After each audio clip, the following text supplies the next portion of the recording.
All right. All right. Hello. Hey. All right. So this is RaRa-Rasputin, and this is Redbeard in front of Hey, me. how's it going, everybody? Yeah, yeah. Little background information. Me and Redbeard have been friends for golly 20 something years now, almost. Yeah, about Damn near that. it. We're Yeah, old. He got yeah, me into a tabletop role playing game, so he's kind of. Well, I got to thank him for my content that when I do yep. create, I create. But Well, if you haven't been hold on if you haven't heard, Wizards of the Coast has decided to fuck up Dungeons and Dragons. No, I'm just kidding. But go ahead, Redbeard. Go ahead and introduce yourself to the crowd. all right. So, like Rasputin was saying, I've been playing tabletop games for a long time. Started when I was 11, back in second edition. So, I've been doing this since the red box and all that.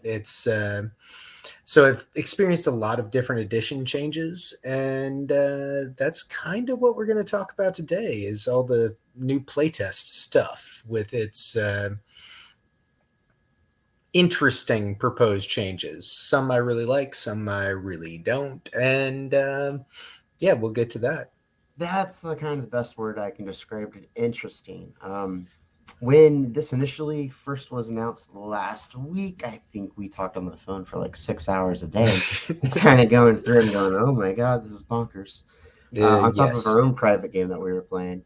But I do want to go through. We're probably not going to go through all the things, but just kind of starting with your character origin. If you haven't done this yet, you can get your own copy of this at D&D Beyond. So let me get to this going. Let me know if there's any issues on my end. I'm going to move some stuff around and highlight some stuff. Can you see what I am doing, Redbeard? Yes. Can you? All right. So if I scroll down, no issue on Yep. your end. Okay, It's cool. good. Okay, cool. There is a way for me to highlight. So we are going to use that and we're going to use green. Okay. So first and foremost, before people start freaking out, I know I was freaking out and to a certain degree, maybe you were Redbeard. I can't speak for you, but this is playtest. This is Very not. playtest. This is not going to be official. In fact, once you start going through this, you're going to go, oh yeah, this is not official yet. So real quickly, right off the bat, let's talk about some of the races and some of the proposed changes. What do we like? What do you not like? I'm going to scroll down and I'm going to get to where we get. Oh well, I don't have to scroll down very far. Determining an origin. Um, so what do you like about this? Well, I mean, Redbeard. I apologize. I got to use your Oh, username. it's all good. Uh, so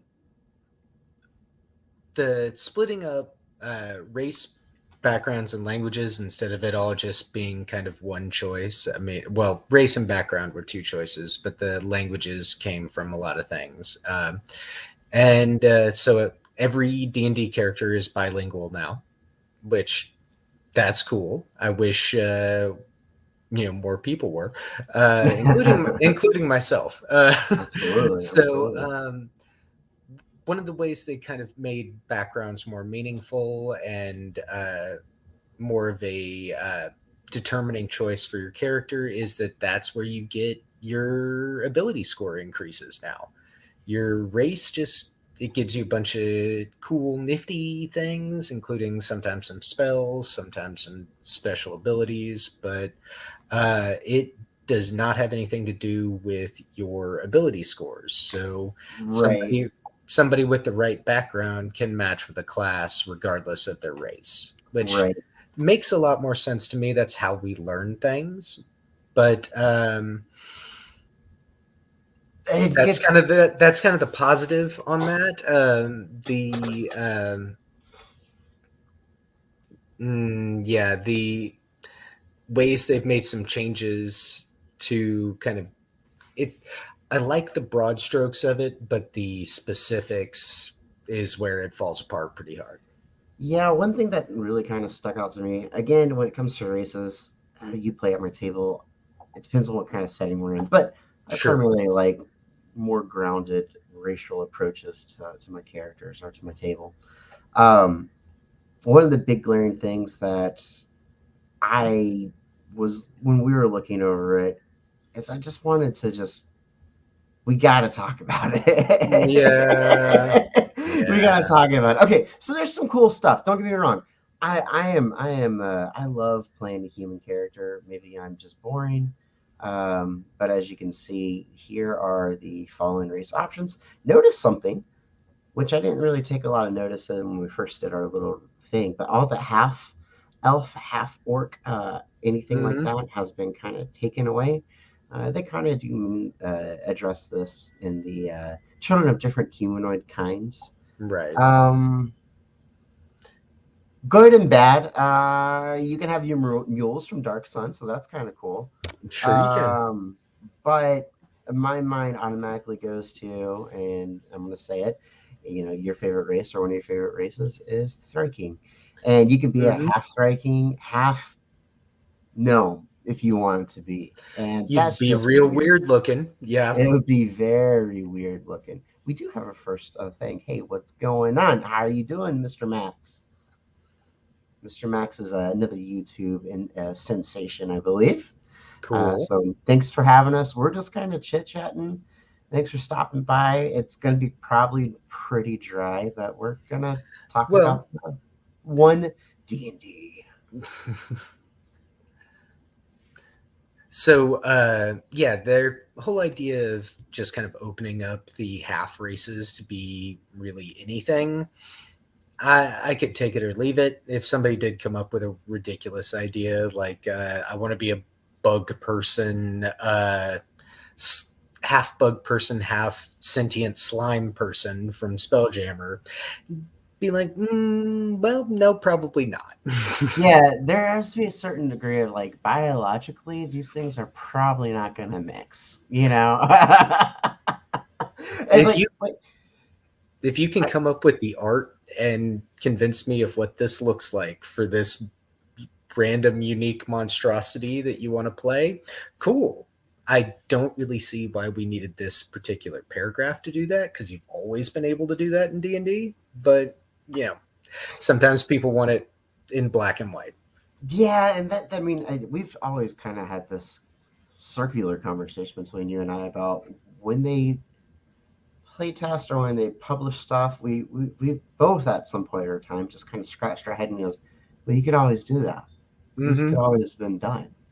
It just takes some creativity on the DM's part and the player's part. And really, it's the player's part. Um, Another crazy racial combination is the centaur Lexodon or something like Sure. that. Just kind of thinking about that, like, man, you can get some pretty bizarre stuff. At my table, nah, I don't want to do all that. I'm Probably not not. gonna. There has to be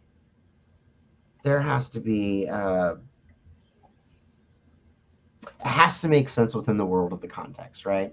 Like, I love my Everrun. Mm-hmm. Warforged are cool. Yeah. In our current game we're playing, Tomb of Annihilation. You are playing a Warforged character that does not have Mm-hmm. meter sleep. You are probably going to survive. It's entirely The possible. resource. Yeah. Yeah, yeah, yeah. But that's just kind of the big takeaway is there's some cool things initially, and then these half things, take it or leave it. Um, I do want to talk a little bit about the humans and how they it depends on your thought patterns, but how they either improve them or not improve them. Um, and let's just kind of go through this. So, human traits. Let's just kind of look at the special traits that we're going to go through. Because all these things, the only thing that I find strange, but biologically makes sense, is humans can be anywhere from 2 to 4 feet tall. You know, at that point, play a halfling, but I get it, right? Sure. But let's talk about this. And actually, I'm going to highlight this Well, because this is before we important. get to that, I do want to point out that D&D lifespan has 80 years on average, which currently makes it better than the U.S. healthcare system. Um, Ain't that the truth? All right, all right, all right. Resourceful. All right, all right. Hmm. So this is interesting. The inspiration token or concept with 5e. If you're running it, oh, it's not. Is it not showing up? Uh-oh. Did There it we go. disappear? Okay, It tried to. it's connected to my thing. So you're gonna Now play it as a has proficiency chest. in stealth. Yeah, pretty much. So what is the inspiration token? It is just a fancy way of saying here, have some advantage. Yeah. That's all it is. Freebie advantage for when you can't con your DM into giving you advantage for something. Exactly, exactly. Yeah. Well, now humans, if they sleep a good 6 to 8 hours, man, guess what? They have their one little hero token to carry They around. It just, they I'm going to be good at this. yes, I'm in a tricky situation and I want advantage. And as a DM, I'd be like, well, why should you have advantage? And he'd say, because I slept for 8 hours. Uh huh. I mean, ultimately, it is kind of a get out of jail free card per se. I mean, you can still fail with advantage, but Sure. the neat thing that they do, and if you kind of look in the playtest document down the line, they do limit it to one advantage per player, which is kind of cool. One advantage per player at a time, which Right. basically means they're trying to get people to spend those inspirations over and over and over again. Sure. So constantly, I mean, the fifth edition already had the issue with the short rest and long rest, anyways, right? But Hmm. they're constantly going to be asking about, hey, instead of that short rest this time, can we take that long rest? So I get that advantage. Sure, we're Um, about to go into the next room. We've cleared one room of this dungeon, and I used my inspiration. Can we take an 8 hour rest again so I can get another one? no, you're in a dungeon. But times have changed Yeah, as between how we've played and um, what current players want. I'm okay with skillful sure. proficiencies. That's fine. Versatile, that's fine too. The only real big issue is that resourcefulness, or it's not even an issue. It's just going to be different. It's Well, and humans might play a little. You might see a lot more humans. the skillful and versatile both really remind me of old 3.0 and 3.5 character building, where it's like, oh, hey, you want to play a human because you get that one, or you get those extra skill points and you get a feat. Right. And Right. that was always the selling point for humans in that edition. And basically, they've brought that back. Yeah. I love my humans because humans are awesome.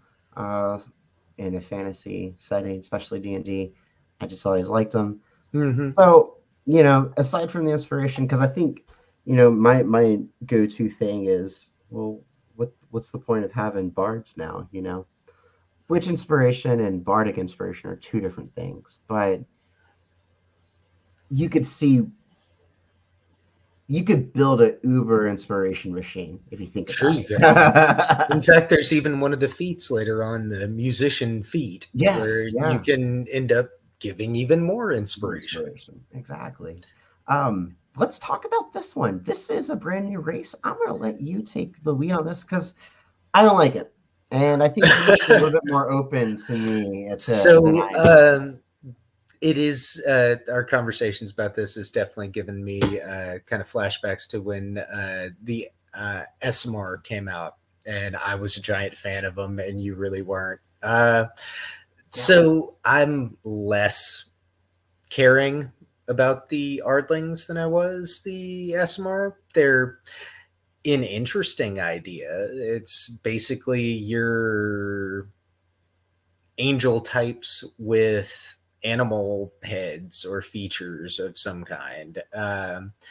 And they can be from any of the three good planes, and they get different bonuses based on which plane they're from. Which, And that's fine. Cool. sure, I mean, it is the or furries for that humans. their ancestry is from. They're Right. not directly from there. It is the furries for Dungeons and Dragons. You're not wrong. Yeah, another flavor of it for Dungeons and Dragons Right. since they've had a whole bunch. But this, let me see if I can get this all the way. Is Oh, a little the much. so yes, the angelic flight that essentially means because of your race, you mimic. I think it's a sixth or eighth level monk ability to be able to uh, fly up to your movement speed. Now you'll fall if you're not standing on something after that, but so that is, you're taking a movement and dash action, or if you're playing class that can bonus action dash, or well, this is using a bonus action, but Yeah, so you could move up to twice your movement flying. So that four-story building that's the DM has prepped their adventure to get you to go through. Oh, nope, you're on the roof. Or you're at the top already.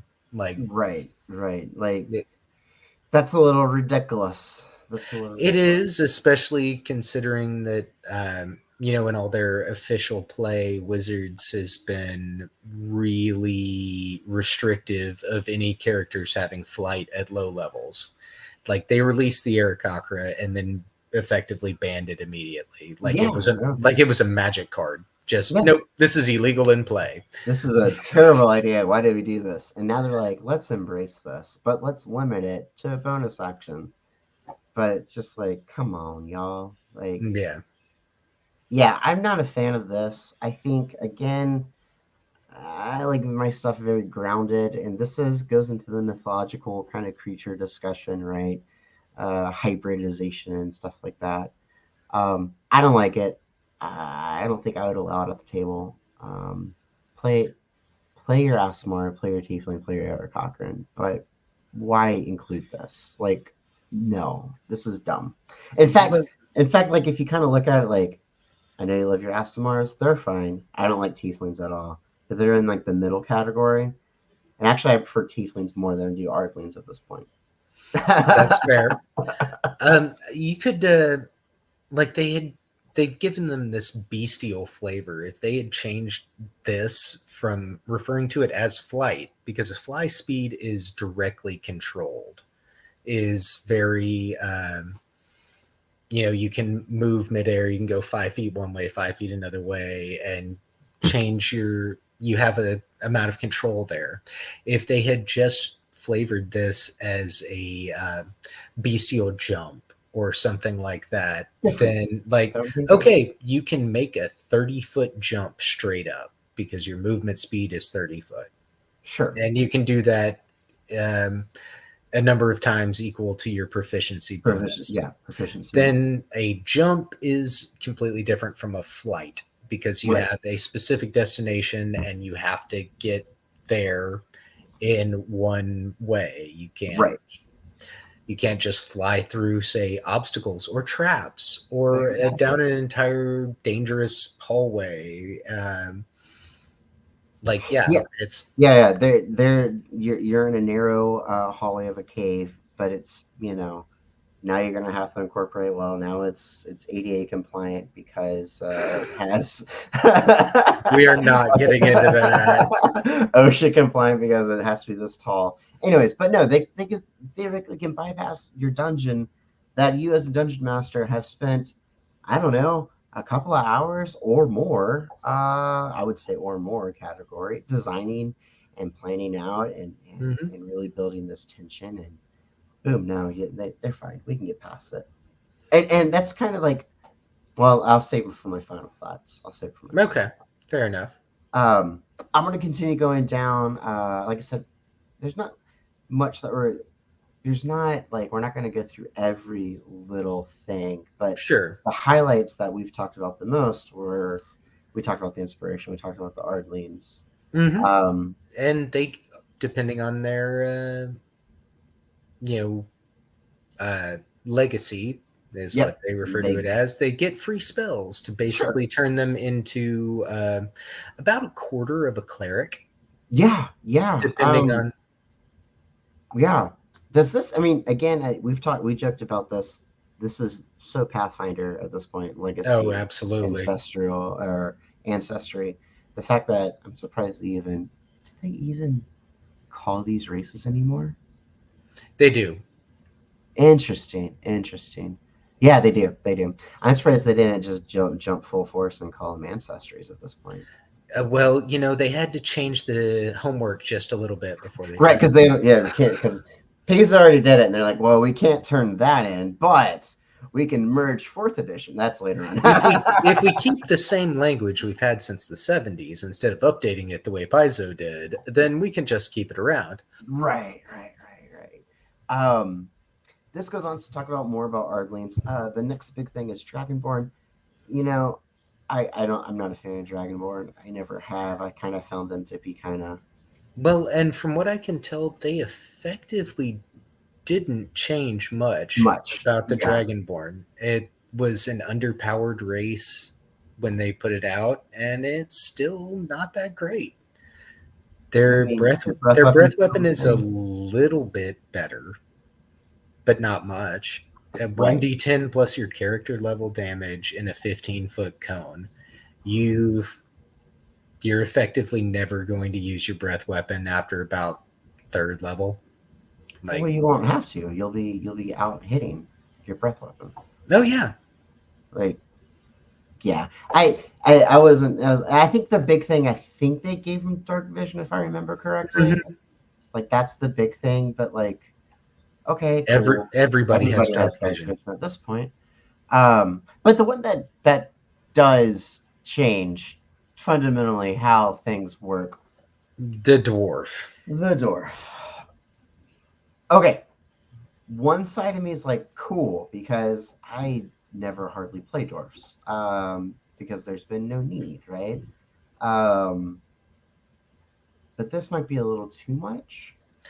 Well, the thing with the dwarf, when you just looked at it stat wise, about the only thing it could compare to was the variant human when it comes to power. If you picked a mountain dwarf and you got that +2 to 2 physical stats, you were a tank. Yeah. They also, with all of the small creatures they put on here, they didn't change their movement speed anymore. Everybody moves at 30 feet no matter what. So even your small little halflings move at 30 feet now, not 25. Yep, everybody. Because dwarves used to be 25 too. Well, and I think they probably changed it because now dwarves can be. I mean, that's the regular dwarf height, but going up to human, Mm-hmm. that's irregular human height, but they're Right. still 30 feet. Well, and a lot of these races have the choice of whether or not they want to be medium or small creatures. Right. Wizards is still really against anybody playing a large size creature, but they, But medium small, you can. There's some wiggle room there. sure, It's just weird. Um, but so they've always had dark vision. they've always had the dwarven resilience. The toughness changed a little bit because how they do the stats, Right. Which, but if you can stack some things in this playtest and play a dwarf wizard and have more hit points than your fighter. Uh, absolutely, absolutely. The forge wise, neat little flavor choice. How often? I mean, I know it came up in our game recently, but how often do tools actually really kind of come up and play?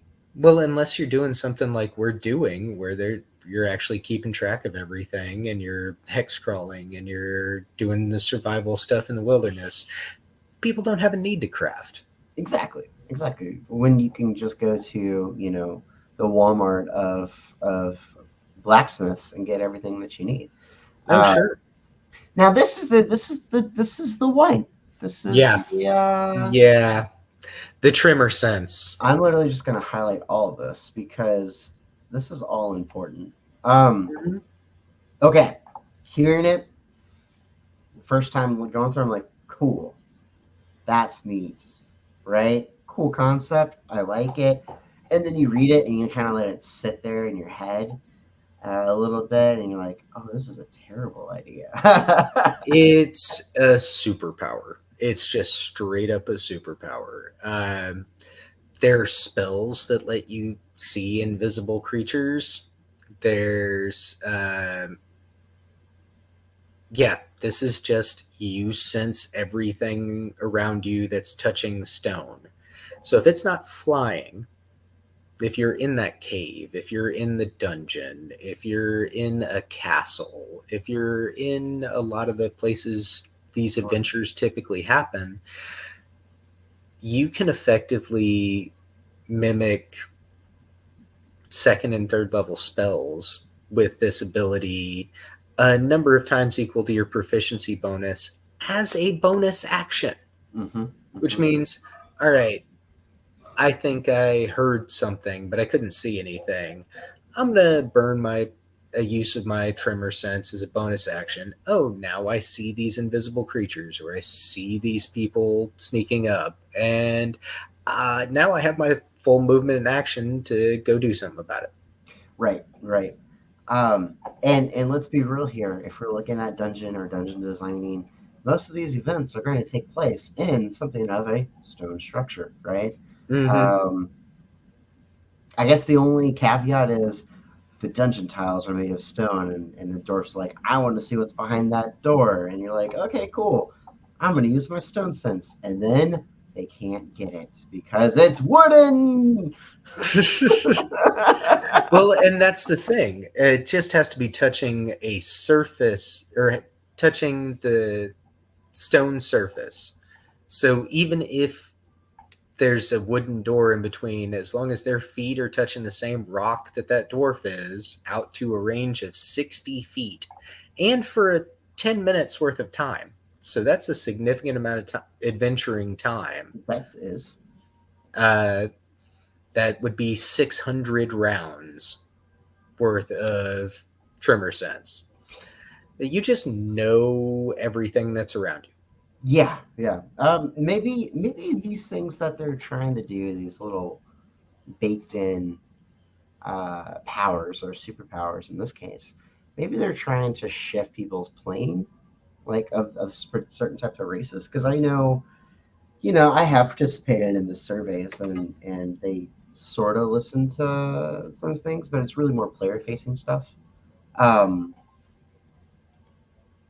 I don't think Dwarf was very popular. I'm sure there's stats we can pull up on D&D Beyond that says like percentage of people that play a dwarf. It would be interesting to see, the next 10 years, the next decade of Dungeons and Dragons. Um, how many people are be playing dwarves, or even if this Sure. even makes it to inevitably what's going to be the sixth edition of Dungeons and Dragons or 5.5, whatever they decide to call it. No, they name things like Xboxes now. It's one D&D.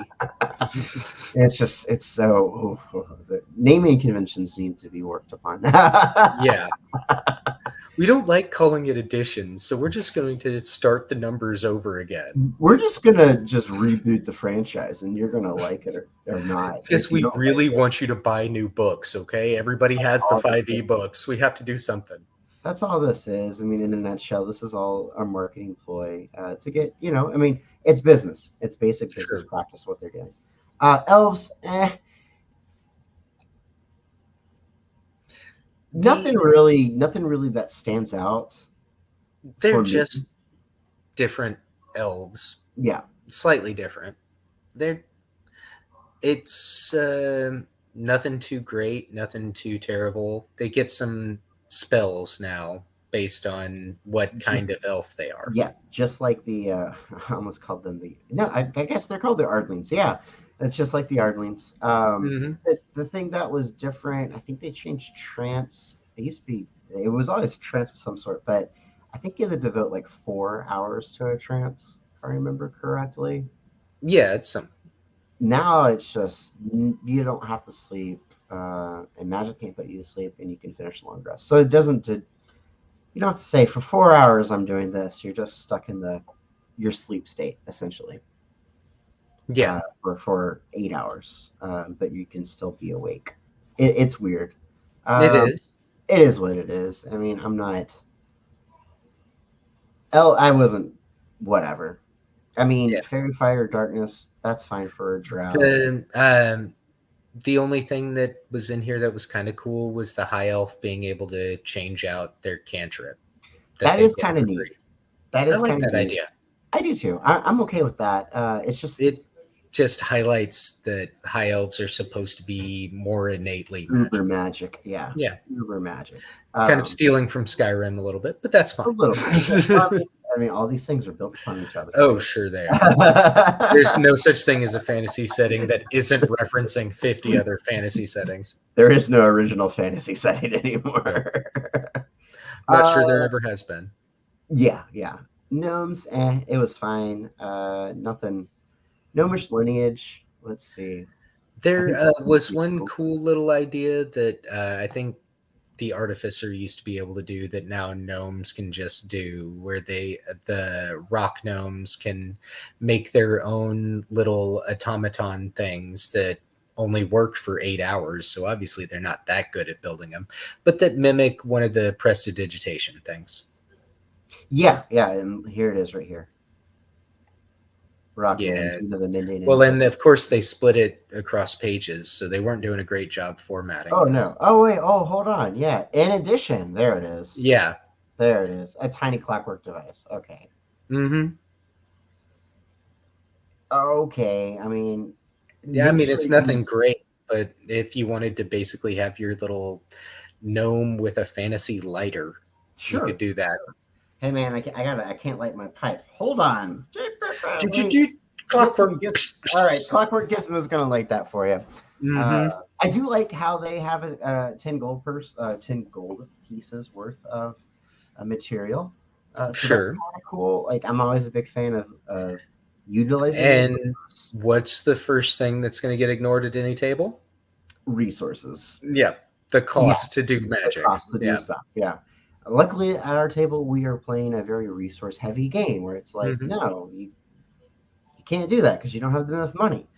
Yeah. And that's important. You But don't that is have going the to spell components for it. Yeah. that is spell components and gold resources are the two most ignored. One of the two most ignored things currently Yeah. uh, at a table.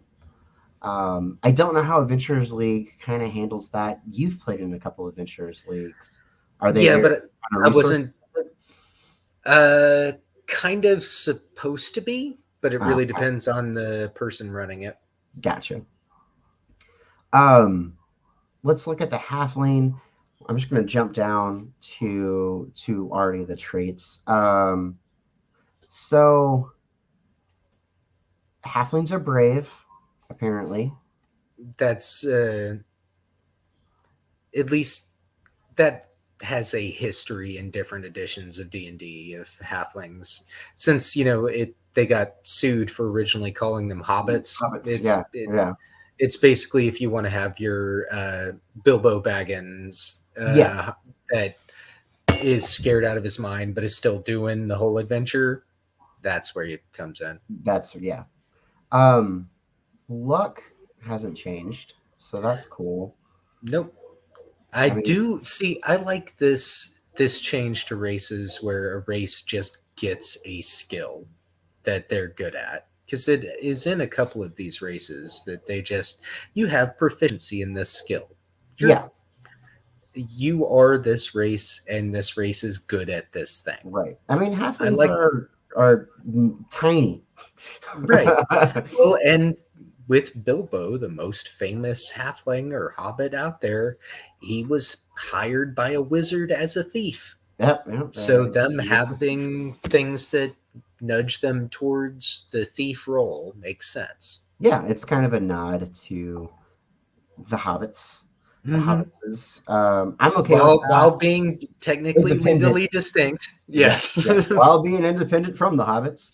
Yes. No, I'm okay with that. Like, again, like some of these things really stuck out like a sore thumb, and then some are like, that's fine. It is what it is. Yeah. Halflings was one of those. It is what it is. Going to orc, it's no longer half orc. It is now Right. full blown orc, which Which is I cool. like. I'm cool with that. Because anytime I think of orcs, again, Eberron is kind of one of my go-to Mhm. systems, and orcs are freaking badass in Eberron. They are. Or you look at the World of Warcraft orcs, or Warcraft orcs per se. They're kind of badasses too. There's a reason why Horde side is best side. There is a reason. There is a reason. And you can even look into the Warhammer orcs. These are completely different from Warhammer orcs, They but are, but red does make them go faster. red makes them move faster. But I'm cool with that. Adrenaline rush is interesting though. I like this idea because a lot of the times, orcs or kind of typically overlap with the barbarian idea. Right. And the major kind of flaw in the barbarian design was its ability to move around.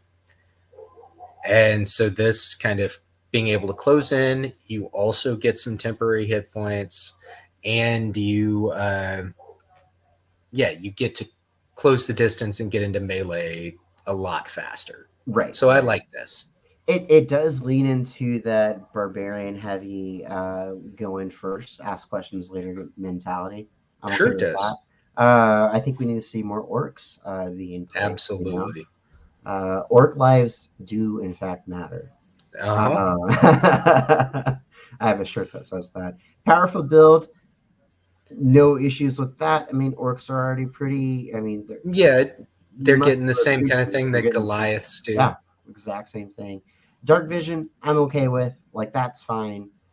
Yes, sign me up for more orcs, please. Mm-hmm. Oh, there Um, is one other thing that they get. They get to keep that half orc ability up there. The let's go. Oh yeah, the relentless endurance. which Yeah, yeah. which was the coolest thing they did for orcs Right. in the 2014 Player's Handbook. So I'm glad they kept it around. I'm cool with that because you're too angry to die, and that's fucking cool. That's at least where my Mm-hmm. head goes.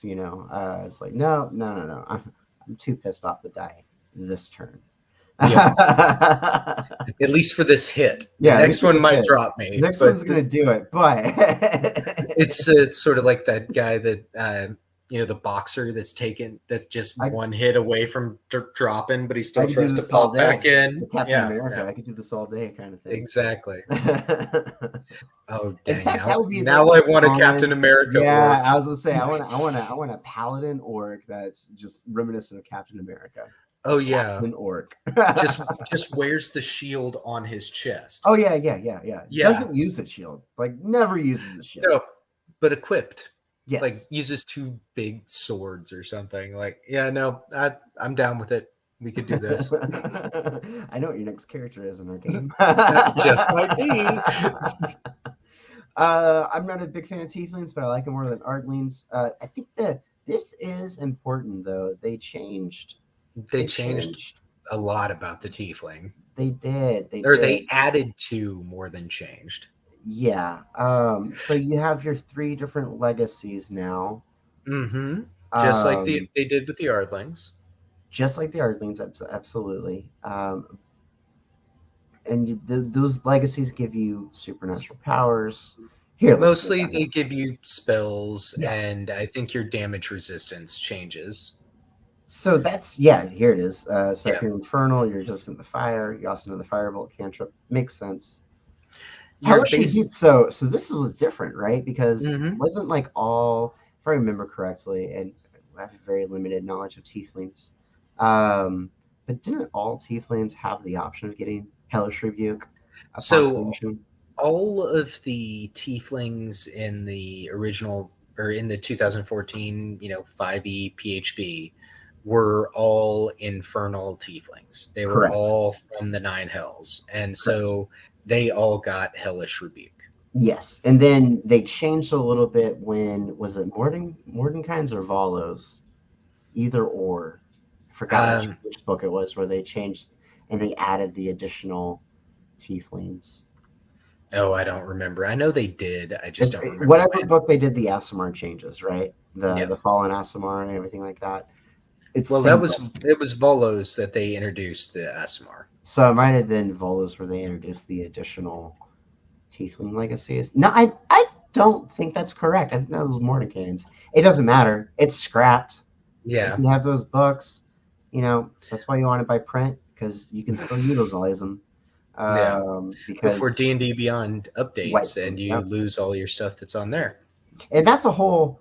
and we're going to cover that too. Well, that's where that economic part of this Yeah, conversation comes yeah. in, rather than Um, just going through and looking at all these specific things. which I think does need to be talked about, and it's been talked about on a lot of additional channels. But other than that, that's kind of the big changes. Hmm. I'm okay with building your background. It's basically Oop, nope. taking those kind of character customization rules that they had in Tasha's and putting them into the PHB at the beginning, which, the Dungeon Master's Guide and the Player's Handbook had rules for creating your background for 5e. You could So, always create your own background. yep. You could always do it. But now it's official. I mean, Yes. it's always been official. That's another conversation in itself. I'm not going to worry too much about it. I guess the big thing is now all backgrounds come with a feat. Well, Uh, and if you're trying to min max stuff, building your own is definitely going to be the best thing you can do. Absolutely. Otherwise, if you're looking for more RP flavor, that kind of stuff, and you're less worried about min maxing stuff, then Pick one of the picking some of samples. the sample ones, because they'll have your ability scores, Yeah. your proficiencies, Change your, what you need to change. yeah, Yeah. and then your feet already baked in. I So, do I do like the equipment thing. Your characters gain mhm. only 50 gold points. However, I dislike it at the same time because I liked how you would get that in your class, right? Mhm. Each class had a particular amount of gold pieces, or a toolkit. It was either not toolkit, but what they would call the The kit. starting equipment kit, Exactly. yeah. So theoretically, they're kind of doing away with those like package kits, which is cool. Um, you're going to see Well, a lot of people hopefully are underprepared for dungeons, and that's what we want as dungeon masters. well, it definitely means those lower levels are going to be deadly if Yeah, you're going into a dungeon that actually has, traps. traps Yeah, yeah, and encounters that aren't necessarily balanced as they're balanced to the dungeon instead of the party. right. You better have that 10-foot pole. I don't know if we're ever going to go all the way back to that, but yeah. You know, I do like that. 50 gold pieces is you got to be mindful of what you're spending, which is kind of cool. You're not going to have plate armor, or No. high AC like you do currently now. I mean, you could get away with that level 1 creation. Again, we're going to use Everon, right? Hmm. As an example, but Mark's character, he has the armor class of 20, and y'all are Yeah. level 3. Well, and his armor class hasn't changed since level 1. Exactly. I mean, Yeah. and it can't change at this point. Like he's maxed that out. I don't know if I'd say maxed, but You know maxed what I with mean? mundane stuff. Yeah. Yeah, yeah. And, well, not even that, because he doesn't have the full plate. But anyway, never mind. No, no, Sorry. but he has That's mechanically he neither has here it. nor there. Yeah, yeah, yeah. Mechanically, numerically, he has the 20 AC that everybody's kind of searching for. Sure. Um, So the backgrounds, I don't think we really need to dwell on that yeah, much. no, we're actually going to scroll down. Because they're okay. I don't see anything particularly wrong with them. I like some of the flavor. Um, I think it's interesting that that's where you get your ability score increases instead of your class, but or not class, but instead of your race. But yeah, it's. I think it's fine. If you ever want to play a bard character, but not play a bard, choose that, the entertainer. Well, sure. If you choose that entertainer, and you go with, what there was one of the race or the human Yeah, entertainer, yeah, then you're basically a bard yep. without having to Be a play a bard. bard. Yeah. So I'm gonna scroll down past this. This is fine. Ba, ba, ba, ba, ba, ba, ba, ba, ba. Languages, it is what it is. Like, Yeah, languages in D&D have always been kind of a crapshoot. Like, yeah, either because there's no way you're going to know what the most useful languages are going to be for your campaign. Uh, and sometimes you end up getting really lucky, like like what we had on somebody Saturday. knowing Goblin, Hmm. which was Saved y'all bizarre. on Saturday. We could have taken them. I know, you could have taken them, but y'all managed to negotiate, which is Yep, also a way to you don't have to fight everything. I want it's people to true. know that you don't have to fight everything. Not You know, especially in a setting like Eberron. It exactly it's a good where idea not to fight everything. exactly. So I Go for do it. kind of like how they've updated the feats. Um, it and assigning them levels once again. They I'm cool with that. stole Pathfinder's homework, but I'm cool with it's that. a good idea that Pathfinder does, so it makes sense. And each feat feels unique without feeling overpowered. Like it's something that lets you kind of get a I did not see this when I first looked over this. oh yeah, That's cool. it That is. incentivizes people to craft. It does, and if you want to make a crafting character, that's the easiest way to do it. Yeah, yeah. Just remind tip to players out there as a DM, and both Will and I are DMs, our Redbeard and I are DMs. We don't look at your. I mean, we do look at your character sheet, but we're not going to memorize your character sheet, right? Like No, that's not a thing because we're hell, man. I don't even memorize all the different spells because there's so much, you know. So when you, as a player, are talking about, I want to buy these things, and the DM gives you the price, say, actually, well, hold up, I got the crafter fee, I get 20% off. Just want you to know that, and then do the math for the DM, or have the DM do the math, either or. You know, in terms of how good your table is, per se. sure. At least my table, I can be like, take 20% off of it, you're good. Um, and usually Will's the one's like, yes, it's going to be this much. Hey, I've been doing this a while. All right. I have a built-in associate DM. Technically, it's great. Well, we've been playing together for long enough that I've run games for you, you run games for me. We help each other out. It's Yeah, fine. yeah. It's actually really helpful at Yeah. time periods. So that's cool. That's cool. They did. I think they changed. Did they change the lucky? They did. They did. So Lucky went from being arguably the strongest single feat in the game to also being insanely strong. Right, but limited now. Well, it's Sl- always limited slightly. well, it's advantage that you only spend after you roll your d20, Right. uh, and give yourself one extra advantage. It does mean, with the way that they've specifically worded this, that you can't spend multiple luck points on a roll. So if you Right. were using your lucky feat in 5e and like, oh no, I used a luck point, I'm going to use a second luck point. Oh no, I'm going to use my third luck point because I really want to make sure this happens and I rolled like crap 3 times. No, this Yeah. is it gives you advantage and you can't stack You can't advantage stack advantage. Yeah. until they decide they're going to change that rule. Which, at that point, you're just playing Shadow of the Demon Lord. Well, at that point, you're playing a dice pool game. It's how Yeah. many d20s can you pick up? Suddenly, fifth edition D&D becomes vampire fifth edition. Exactly. How many successes did you roll on your d20? I had 5 successes. Oh well, you hit the guy. Oh man. Um. Anyways, so that's a little bit of a change. They're each one of these feats did seem like they got a little bit of a rework. I actually really like the skilled feat. It Oh, stayed pretty much exactly the same. It just gives you 3 skills. yeah, Boom. easy peasy. People like easy.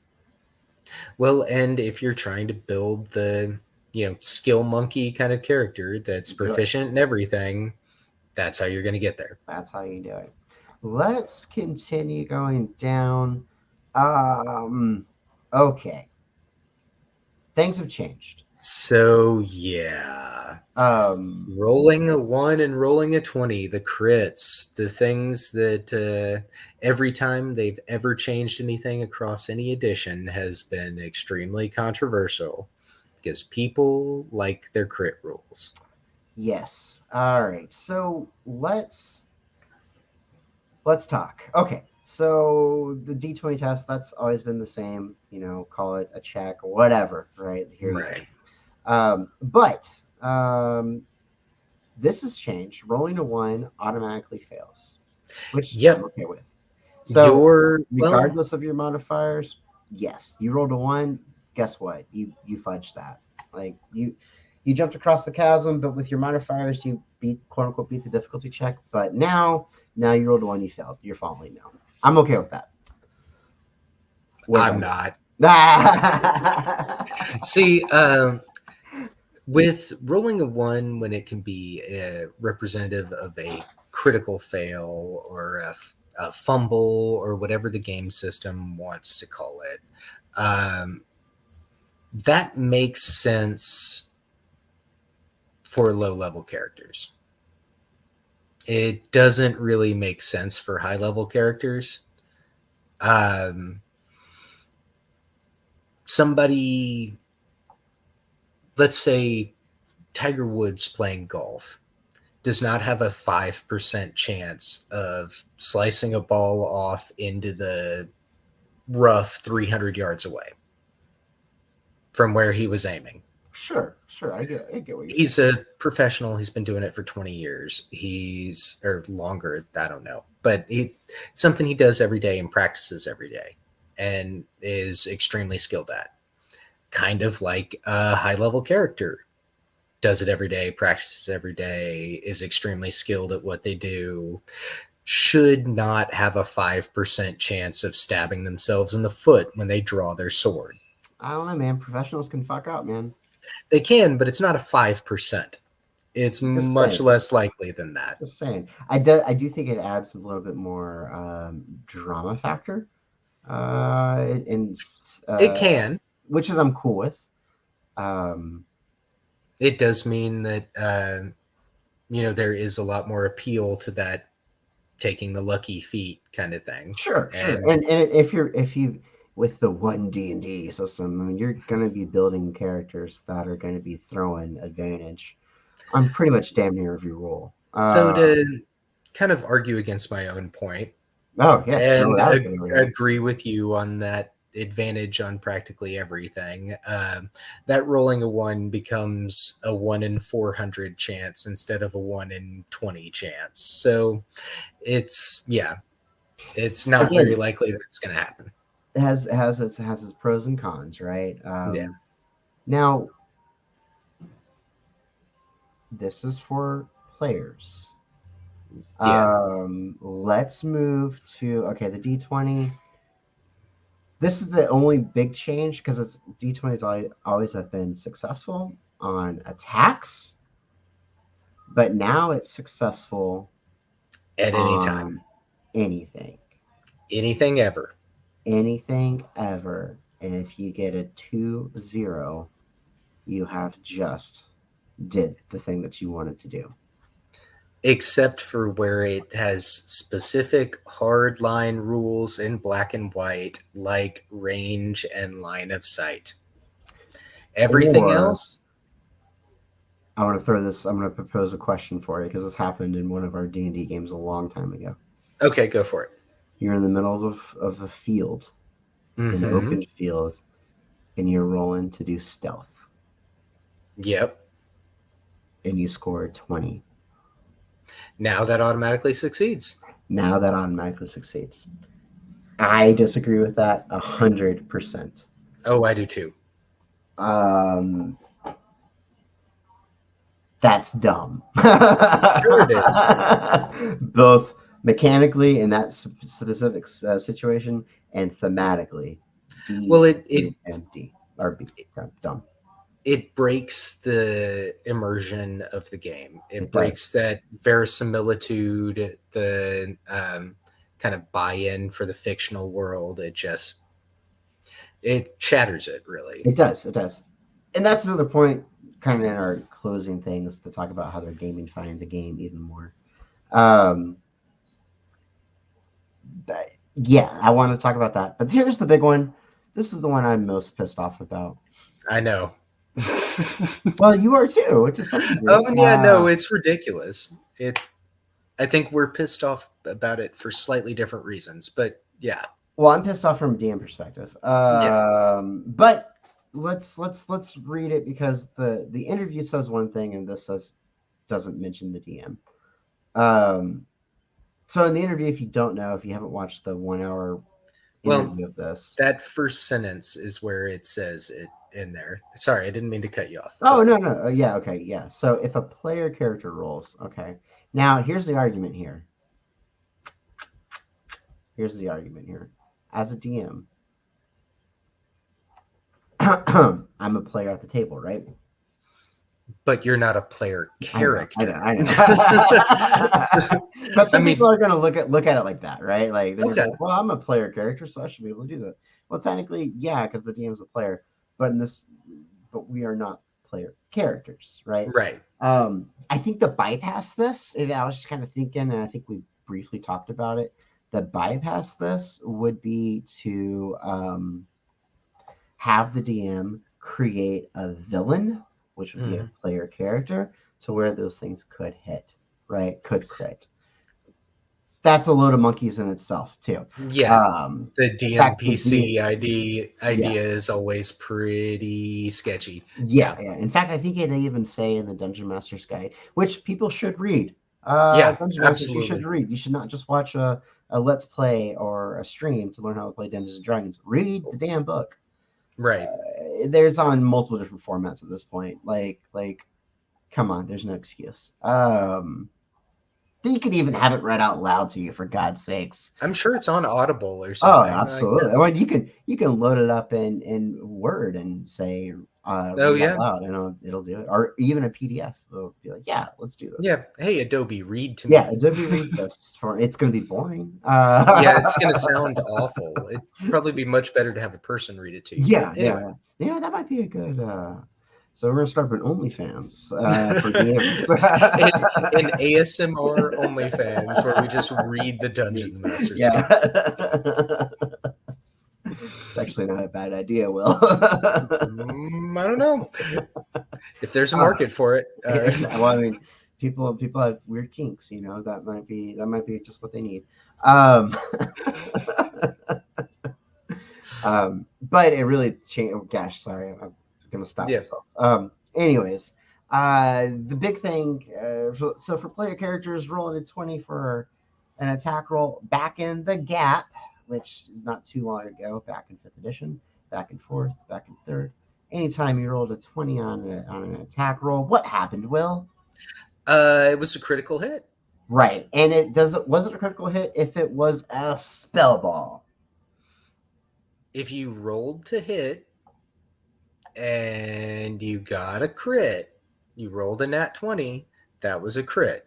Right. Even like you watch all of the let's plays, all of the actual plays, all of the major Are they streams, doubling? Yeah, the one of the and big these major ones. people Are they are, doubling those damage die?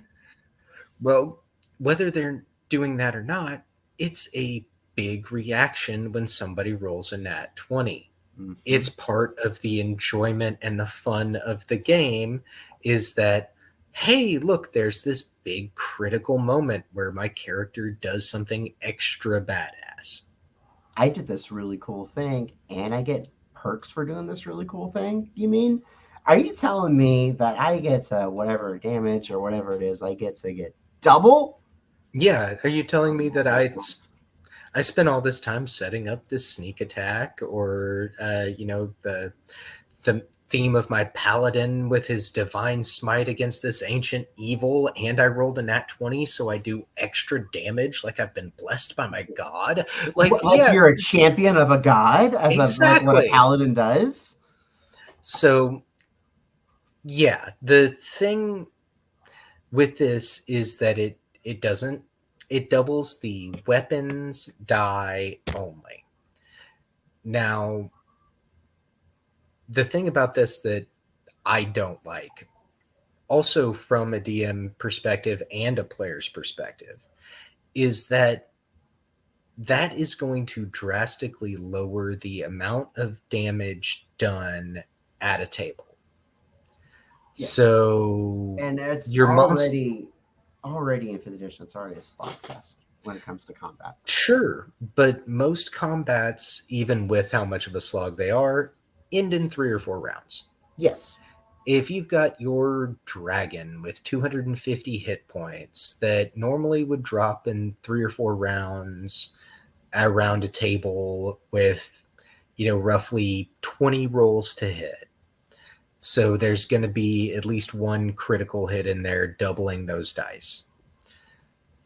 Now, with that increase in damage being a maximum of 12 points for a crit, if you're using a great sword and you double those 2d6 to 4d6, so the maximum you can increase a damage on anything is 12.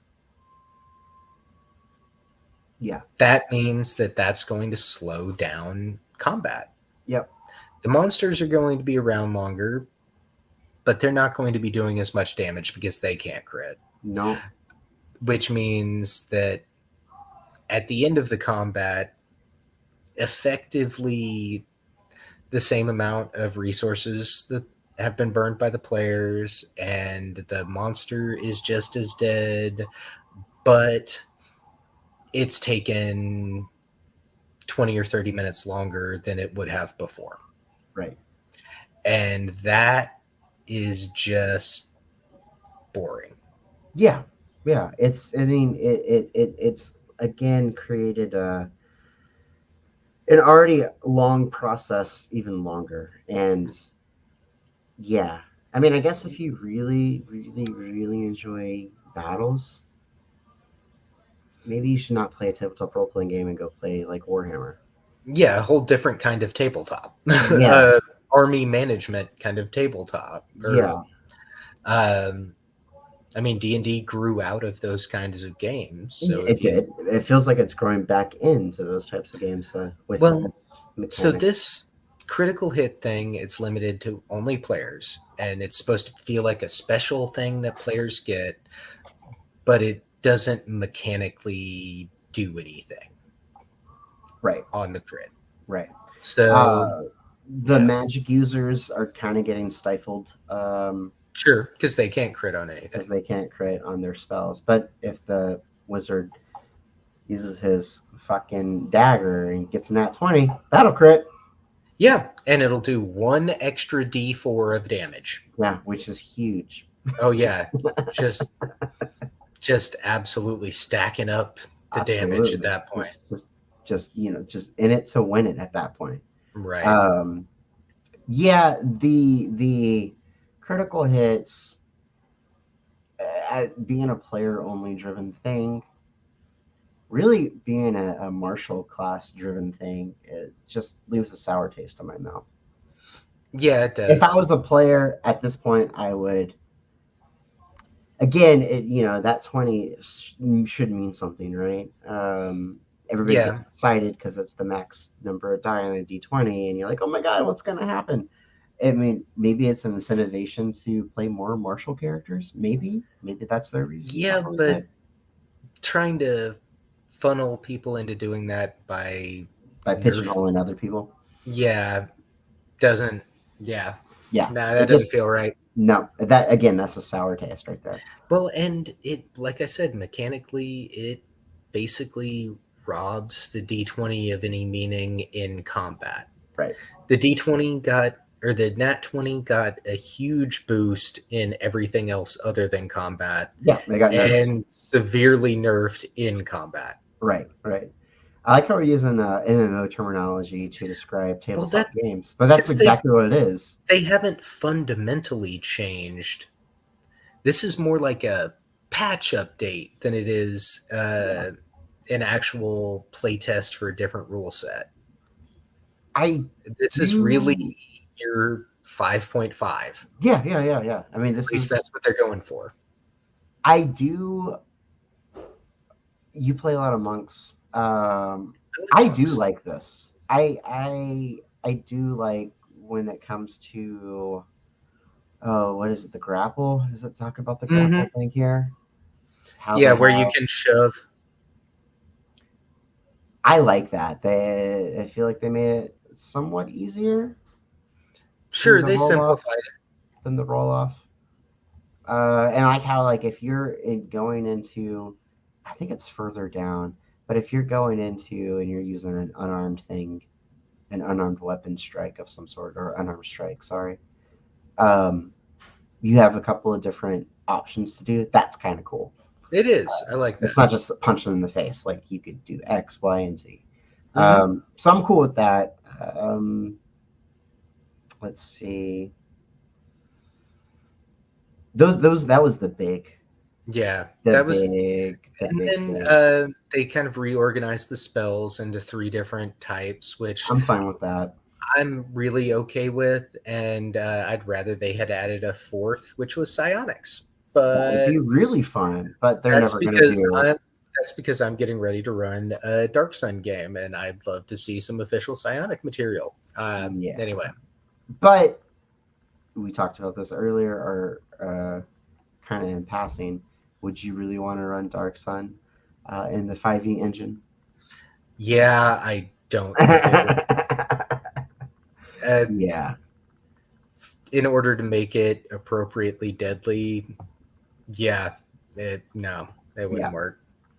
I'd have to be like stacking levels of exhaustion on everybody, and that would not be fun. No, no. Let's see. Let's see. Oh yeah, here's the unarmed strike.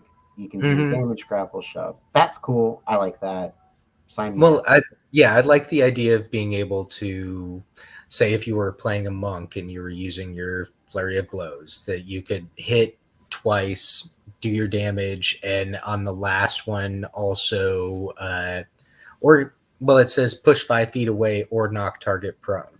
Yeah. So your first attack, you could use your inspiration to get advantage and hit and do the shove to knock them prone, and then Now you can't. Yeah. you have advantage on your next two attacks because they're prone. Or if another player character is within 5 feet of you, you just gave that person advantage, Right. right? Like that. Some tactical stuff. That's cool. Yeah, I Uh, like those options. Those are good it options. does. It does remind me, and I didn't get to play much of it, but your beloved fourth edition. Beloved. I don't know about all that. I think I have your It fourth edition books as my monitor rise right now. yeah. Well, that's where they're going to get any use. I mean, they're working perfectly. I got an Everon. And I think I have a Dark Sun book somewhere. Oh, well, speaking of fourth edition, because I think we're pretty much done looking at the playtest stuff here. I don't know if there's Yes, anything I. else There's specific nothing that. else that. Um, One thing that fourth edition really had going for it that was worked really well was the online support that it had. It had great online tools for character building, great online tools for running games way before there was anything like a Discord or a Roll20 or anything like that. And they effectively abandoned it for fifth edition. What Right, they're because it talking wasn't selling. Because Paizo was like, "Hey, we can do this better." well, and The engine then wise, engine wise. yes, and then Roll20 and oh, what are some of the other ones? There's a million different virtual tabletops now. Foundry, Owlbear, Yeah, Campfire, Astro. I've been looking at all of them recently, actually. but all those virtual tabletops stepped in and started being able to do some really cool things.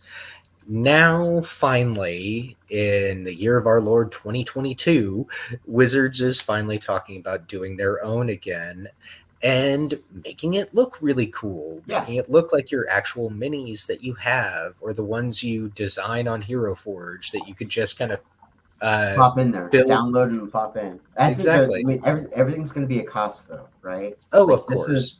this is where it gets Diablo Immortally in a sense. Like everything is going to have a cost. You want, I was listening to some people talk about it. Let's say in your story, you're gonna have your basic assets, right? You're gonna have your Sure. free, not free, but monthly subscribed assets. But that's not gonna include every monster skin in Sure. Dungeons and Dragons. So let's say, I mean, me personally, here's what I would do. But well, let me propose it, and then I'll tell you how I work around it as we. Sure. So let's say the big bad of this little story thing is, let's make it a green dragon, right? Sure. And in my digital free assets that are, it's not really free because I'm paying for a subscription fee, I only have a red dragon, right? Sure. They're gonna have like, hey, for 99 cents, you can get a Oh green yeah. dragon. Or here's a $5 bundle to get all the dragons Right. and a discount on future dragons when we come Yeah, up with them. yeah, like the Legendary Christmas bundle. dreads. Yeah, Yeah. yeah, something like that leaves a bad taste in my mouth. Well, there was one thing that I was reading about this that seemed like it would make sense. If you bought the adventure um, from Wizards and used one of their official products, that you should be able to get all of the minis on their virtual tabletop that you would need for that adventure. Yeah, And that's that fine. that would for people that play the official products, that would be super helpful for them. Absolutely. For me, as far as I'm concerned, if I'm running a game and I've been able to use the official assets to build out a cool little set piece for a battle that y'all are going through, I don't care what the Exactly. minis. I can put anything in there Exactly. and Exactly. say, "All right, guys, we're gonna pretend like This dragon's skeleton A is actually yeah, yeah, your green dragon." right, But right. But some people are gonna be like, no, it has well, to be what it said, and that's fine. If you got the money, go ahead and spend it. exactly. That's what If it you're boils down wanting to. to put together full 3D animated set piece dungeon that you've designed everything for, and you know where all the monsters are and all the rooms and everything is just perfectly laid out, and you want to drop the money to have it exactly the way it looks like, great. Yeah, yeah, that's fine. Um, That's your prerogative. You if got you want to the make it look like you're ready to stream it and it's professional, awesome. sure. That's cool. If you want to do that every week, man, your Do it. money. Do Yeah, whatever you want with it. But for me, I can use Othello pieces or something like sure. that. Like it doesn't have to be Use something super fancy. I remember when we would were using whatever pennies, nickels, sure. whatever on a We need a you know large creature. Oh, a coaster is about the size of a gargantuan. Cool. Let's use a coaster. yeah, that's what Yeah, this is. yeah. I do. I know what they're trying to do business wise. It makes sense. Like they should have done this years ago. Yeah, they Although they should. didn't have they always had the financial stuff, but now they actually have the financial backing of Hasbro because now Right. Wizards of the Coast is owned by Hasbro, Yeah. and that's where you're seeing all these big developments come in with this Unreal Engine, everything like that. Well, Um, it's not like Wizards isn't familiar with loot box style microtransactions. like That's basically what Magic the Gathering is and always has been. Oh, you they want your little 15 card pack that you don't know what's in there? let's So go it's ahead your and little buy loot that. box? Yeah, Buy 20. yeah. No, and it's not like they were really hurting for money either. It is going to be interesting because it does seem to be geared towards that online feature. Mhm. Um, I wonder how that is actually going to play into uh, our table, right? And I'm just going to use our personal experiences. We used to use minis, but now we're using Owlbear because it's just way easier. And I don't want to put minis out and move Sure. minis around. Um, I don't know how that's going to work. Hopefully, it should work the same with the virtual tabletop, the Mhm. D&D's virtual tabletop. It may not. I don't know. But it does really. least with our table currently, like if someone does not have a device, which is fine, I can still cast it on the freaking what's that called? White screen Projector. Yeah. projector. And you can use your pen and paper and still tell me what your character does, right? Like Yeah. that's Absolutely. the reason why we get together is part of it is the role playing and rolling of the dice, right? But Hmm. really, we're kind of just getting together and BSing Yeah. for about And 30, it's an 45 excuse minutes. to hang out Yeah. and BS and catch up and Eat the also play a game. yeah, eat the candy that we're not supposed to eat, and And the beef stew the beef and stew, and it gives us an excuse to cook. yeah, that's kind of the whole point of a tabletop role playing game is to do those things. sure. And I think it's kind of getting away from that, and that makes me sad. Well, Um, I see it as it's definitely a shift. It's definitely a change. it's a cultural change. But I mean that was going to happen when Sure. you get millions of new people in, and that's you and I may disagree on this. I think it's fundamentally a good thing that there's more people in. Anything that's static for too long dies out. So there has to be some kind of change going on. I'm really excited for the virtual tabletop stuff. I think it doesn't have to be used in every game, but if it is the encounter with the big bad and you want something big and pretty and flashy to make an impression, sure, I could see doing it, sitting down and building everything out. See, I have a different argument. My argument would be, it's a game of imagination. Use your imagination, right? And Like that I could works too. that were in both are That's the valid. cheapest way to play. Yeah, both are And valid ways to play, right? Like I'm not denouncing your way. My way's better than. I'm not saying that, but I'm just saying like it's for me. Like of course, I never hardly don't get to play, but like that's your I'm running fault. the next campaign. Don't That's worry. your fault. That's your fault. Uh, but no, it's like as a player, if I say, man, this snarling beast with huge talons appears out of the bush,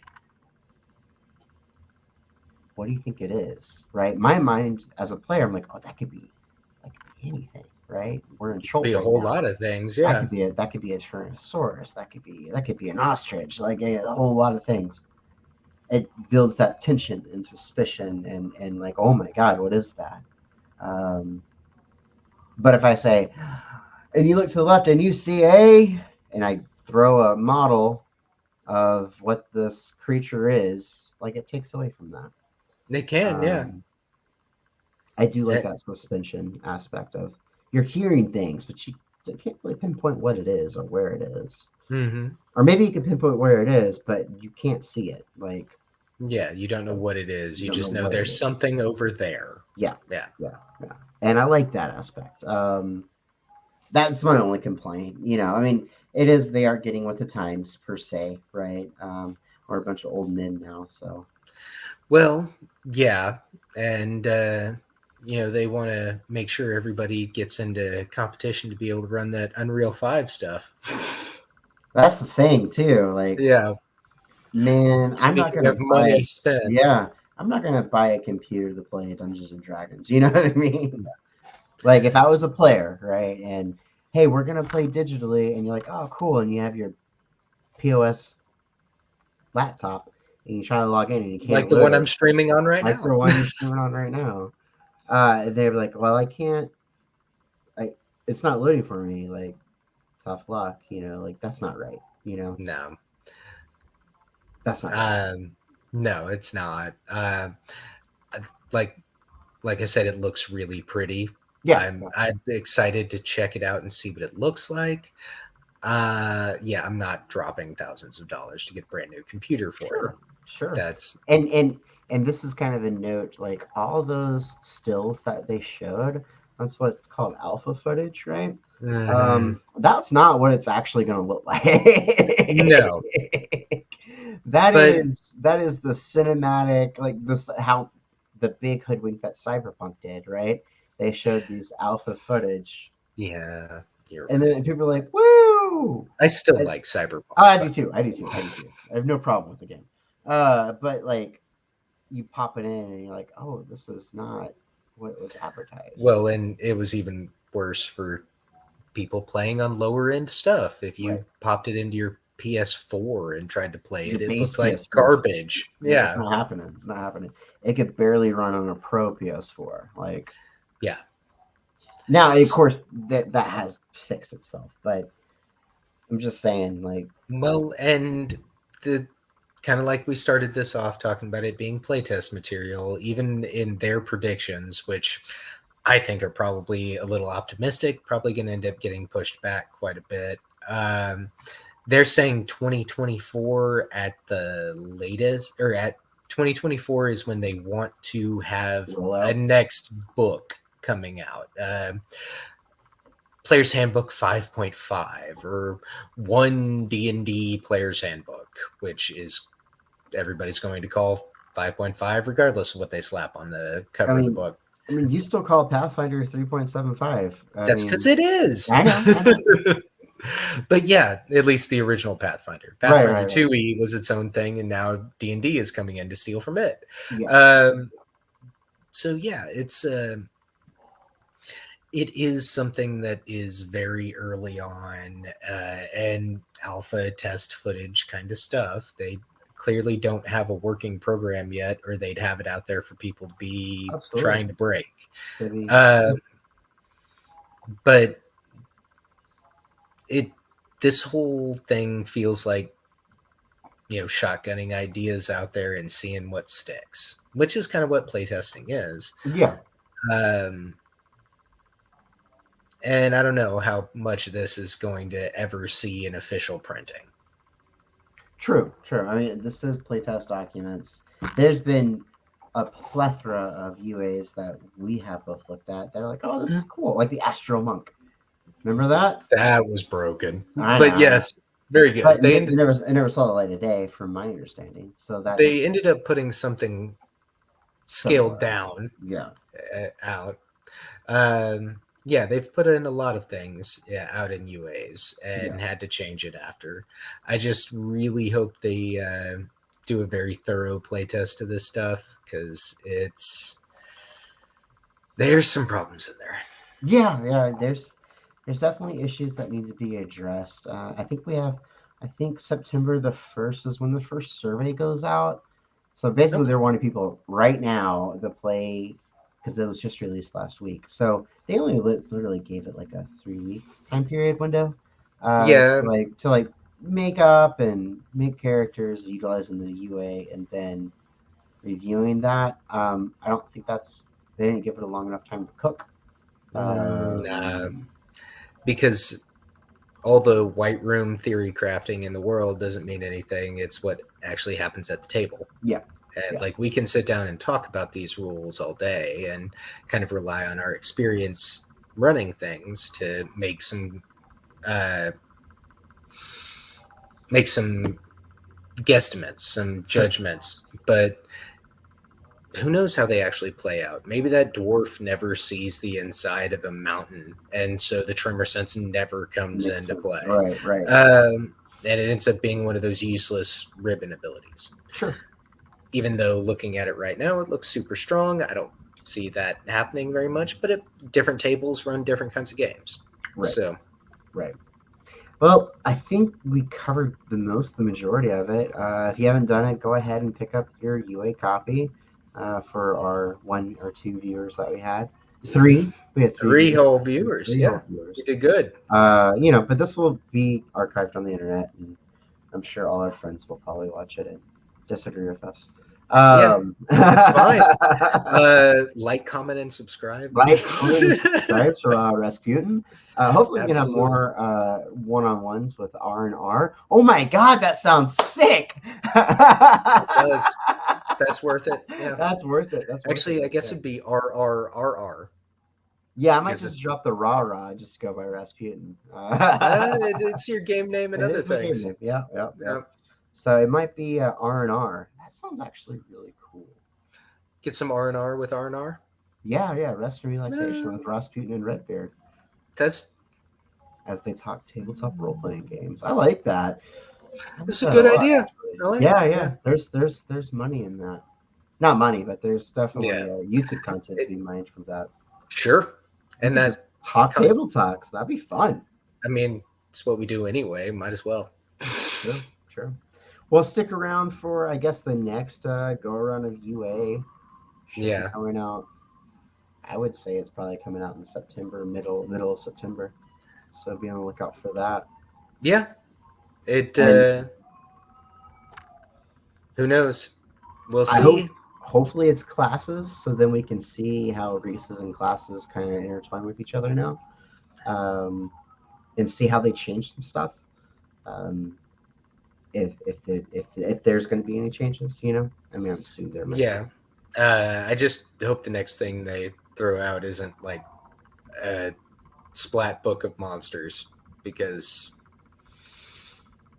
yeah, they'll end up making those a lot weaker. They have to fundamentally change the monster manual. Oh, yeah. We're getting into idle speculation at this That's point. fine. We can do that. We got all the major stuff out of the way.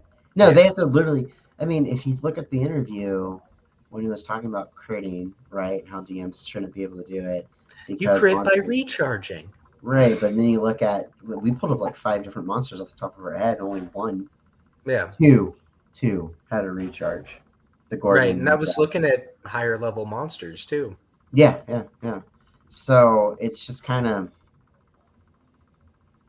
it would be interesting to see what a Goblin's recharge is. Maybe it's like literally give him pack tactics or give him something like that would be cool. Yeah. Um, but they're gonna have to fundamentally change the monster manual, which I don't think they even addressed. Well, they did say the core 3 books, but yeah, Yeah. Well, and Chris Perkins was already talking about how he's planning on digging into the Dungeon Master's Guide and fundamentally changing it to make it more new DM focused, which reading the 5e it's Dungeon pretty Master's easy. Guide, it's hard to see something being comprehensive enough to be useful that is more newbie friendly Yeah, because the thing is pretty newbie friendly. yeah, no, it's actually I've read that book multiple times. It's actually a pretty entertaining read. Sure. Like how they have it laid out. Of course, Blizzard layout sucks, but or Blizzard, sorry, Wizards. Well, Blizzard's layout does suck too. Yeah, That's you're another not wrong. conversation. Wizards layouts always suck. It would be interesting to see what those fundamental changes are going to be. Um, I would like to see again. All these things are player-facing kind of options, and not dungeon master-facing options. And I, as a dungeon master, that's the role that I enjoy the most. Even though I say I want to play, I really don't want to play. I want to DM. Um, Well, don't worry, you'll die pretty quick in Dark Sun. Good. That's the whole point. I'm all about character death. You know Mm-hmm. that. um, yeah, I want more DM facing options. Maybe variant of monsters. Maybe one goblin doesn't have a recharge, but the goblin from the region of Schult has something like this or something, which you could Sure. already do. Like all these things you could already do as a DM, Yeah. right? No matter what system you're running You can anywhere, always D and hack it. D, You can anything you always can. hack it. Uh, in fact, one of my favorite streams that I'm watching right now is a completely hacked game of 5e. What are you That's watching right now? it's Dimension 20. Okay. It's As long as you didn't say amazing. Critical Role, we're fine. Man, all right. I haven't watched it in a long time. You keep hating on it. I'm going to get back into watching it just to annoy you. You would. But yeah, the Dimension 20, their Court of Fey and Flowers is what they're Okay. calling it. And they've hacked together this bizarre rule set that like is loosely related to 5e by the end of it, but it's at its like it's the core kind of mechanics of 4 or 5 different rule sets smashed together, and it's super fun to watch. Hey, fresh and new, right? Fresh and Yeah. new. I mean, anytime. I mean, well, we're talking about going into Vampire as a table. uh, and you told me a stream to watch, and I think I got like 10 minutes in, maybe. And you And I was already like, hated a character? I already hated the character, but also I didn't know the mechanic. So Mm-hmm. for the past 3 or 4 hours today, I've been watching and reading mechanics. I'm like, oh, I That's got what they were this. doing. That's Yeah. what they were doing. That's important to kind of know. I don't know why you would say that. Well, me, I like the mechanic. I like Yeah. the gaming theory Mm-hmm. behind how things work. That's important to me. So, but it's already 9 o'clock. Jeez, man, we talked for an Yeah. hour and 30 minutes. We Well, did this it. is what happens when we talk about D&D, man. True, true, true. So maybe join us next time for R&R talking about tabletops. R&R on D&D. I like it. You're Yeah, throwing slogans out like crazy, man. It's yeah. good. There's marketability here, man. There's There is. marketability here. Join our OnlyFans. Where we will ASMR you, the Yeah, DMG, yeah. There's no excuse not to read the DMG, the Player's Handbook, or if you're a DM out there, the Monster Manual. for only $12.99. $12.99 a month. You get to pick either Redbeard's or Rasputin's voice to rah you into being a good DM. All I right. love it. I love it. All right, my dude. I'm gonna end the stream. Give me 1 second. All You don't right. have to. Later, Internet. You don't have to do anything on your end. I just got to figure out. There it is. All right. Later, internet. Join us next time for R&R. Talks D&D.